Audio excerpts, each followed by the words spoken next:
আসসালামু আলাইকুম সবাইকে। গতকাল রাত থেকে একটা নিউজ আমি শুনতেছি, বাট অবজার্ভ করতেছিলাম যে আসলে ঘটনাটা কি।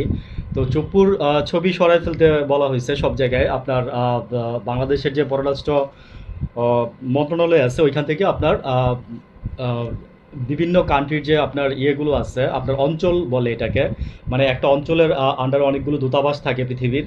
তো ওই অঞ্চলগুলোতে আপনার ফোন করে, হ্যাঁ, মানে কোনো ইমেল দেয় নাই, কোনো জাস্ট ফোন কল করে আপনার, এবং ইমার্জেন্সি কোনো বার্তা দেয় নাই বা মেইল করে নাই, কিংবা কোনো চিঠি পাঠায় নাই, মানে জাস্ট ফোন করে করে বলছে যে রাষ্ট্রপতি চুপ্পুর ছবি নামাই ফেলার জন্য।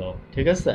তো এটা নিয়ে গতকাল রাত থেকে খুব আলোচনা হচ্ছে এবং ভারতের কিছু মিডিয়াও এগুলো নিয়ে কথা বলতেছে। তো আমি এর মধ্যে অলরেডি 10-12টা নিউজের বরাত দিয়ে বলতেছি যে ঘটনাটা সত্যি। ঘটনাটা সত্যি, এরকম হয়েছে অলরেডি গতকাল রাতে। তো চুপ্পু কি আসলে মানে এখন সরানোর কেন দরকার ছিল? সামনে নির্বাচন, অনেক কাজ আছে, তাই না? আর হচ্ছে যে আপনার এই, মানে এই মুহূর্তে চুপ্পুকে সরানো মানে কি, মানে এটার আসলে একটা একটা রহস্য আছে এর মধ্যে। আর হচ্ছে চুপ্পু কেন্দ্রিক কিন্তু এখন কোনো ইস্যু ছিল না, আগে ছিল। আগে যখন সরাইতে গেছে তখন বিএনপি না করছে, বাট এখন বিএনপি আবার মানে চুপ্পুকে সরানোর জন্য বা সরকার একসাথে হয়ে সরানোর জন্য মানে কেন একমত হবে? আর ছবি নামাই ফেলার মানে হচ্ছে ওয়ান কাইন্ডস অফ এটাই।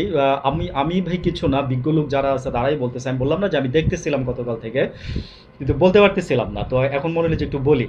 তো যা, আমি আসলে একটু মানে চেক না করে কথা বলি না, কখনোই বলি না। আমি যা বলি সব কিছুর বলার পিছনে আমার কিছু উপাত্ত থাকে, এবং হচ্ছে যে কিছু রিসোর্স থাকে।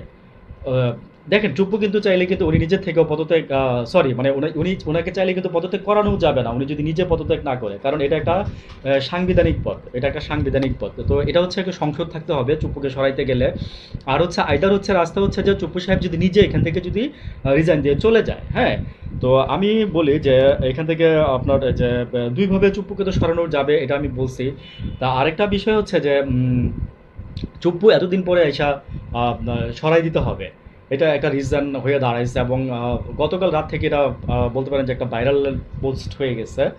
আর হচ্ছে আপনার আরও কিছু নিউজ আমি আসলে আহ, বলতে পারতেছি না, এখন হয়তো পরে বলবো। এই কেন্দ্রিক, ঠিক আছে। তো চুপ্পু নিজে যদি রিজাইন করে, যদি পারে তাইলে উনি যদি চলে যেতে পারবে, আর যদি না পারে তাইলে হয়তো বা ওনাকে সাংবিধানিক মানে আপনার সংসদ না থাকলে ওনাকে সরানোর কোনো রাস্তা নাই। এটা হচ্ছে কথা আর কি। ভালো থাকবেন সবাই। আসসালামু আলাইকুম।